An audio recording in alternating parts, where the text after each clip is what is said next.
fight it, run from it, the end is near. We're gonna need some help.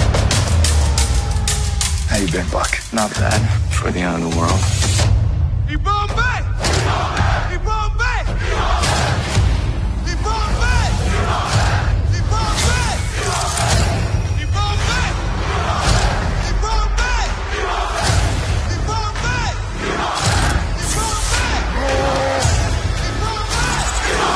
Today we don't fight for one life. We fight for all of them. Avengers Infinity War. When you said we were going to open Wakanda to the rest of the world, this is not what I imagined. What did you imagine? The Olympics? Maybe even a Starbucks? Everywhere April 27th.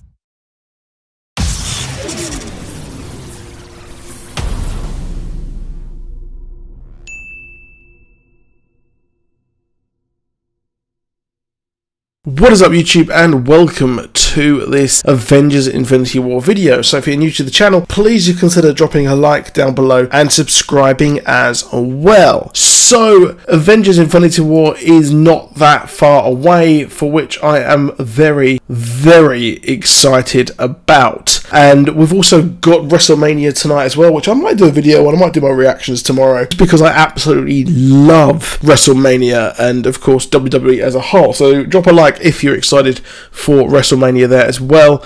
But we had a brand new trailer drop yesterday. I didn't do a video on it because I was actually away. I was in London over the weekend, so I was not able to do a video on that straight away. But what is cool is the fact that we did get to see another look at Thanos.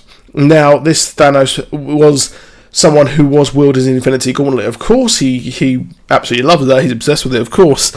But what is weird here is on YouTube, you had a different version.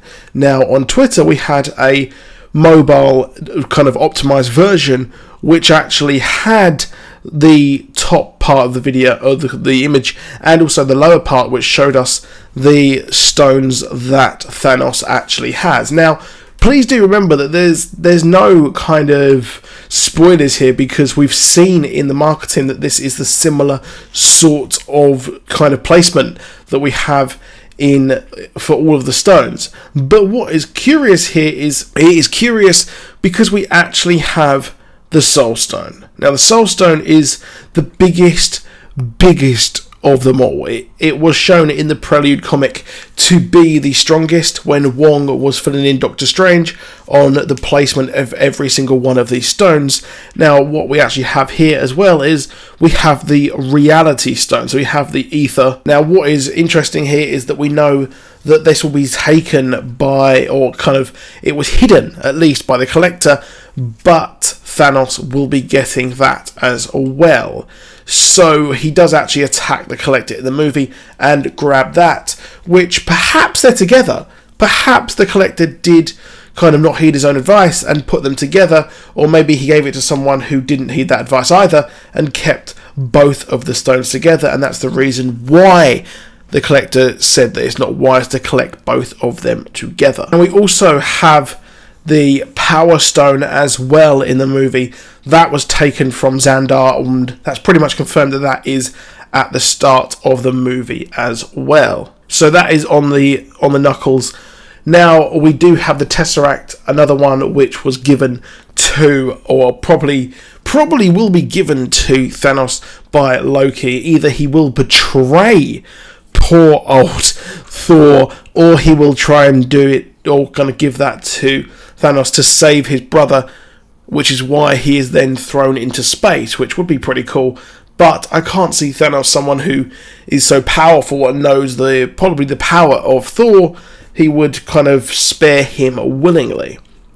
So the one missing is the Time Stone. So we now know that at least by the battle on Titan, which is pretty much where Thanos is turning up here, he will have everything except the Time Stone, which is really weird, because in the trailer we actually see Doctor Strange being attacked and tortured by Ebony Maw. So Ebony Maw is kind of attacking him. It's quite similar to what happened in the Infinity storyline, where he was kind of tricked and things like that. And maybe Ebony Maw, just like the comics, will be turning on Thanos. So if that is true, that would make a big thing moving forward. And what if Ebony Maw was simply a inside man, and this time he's turning on Thanos because he saw that the only way to defeat him was trick him and go and destroy him from the inside. Now, in the comics, there was something hidden on Earth, and that, of course, was Thanos' son Thane. So, what if Thanos had something else on Earth that was hidden, and Ebony Maw went to go and grab that and trick him that way? So, I definitely can see that Ebony Maw will turn on good old Thanos. Poor guy. He just wants to balance the universe and challenge death, or kind of court death, who, in my opinion, is definitely Hela. I definitely could see that happening, or in my opinion, it would make the most sense, considering the fact that she is a version of death, but the fact that she's technically dead may be a stumbling block, and they may actually just give us the traditional version of death, perhaps, or something different. Maybe they'll give us something massive from the comics, like another celestial or another dimension or something like that. I don't know. But that is it for that video. Please drop a like. Please subscribe. I'll see you soon. Goodbye.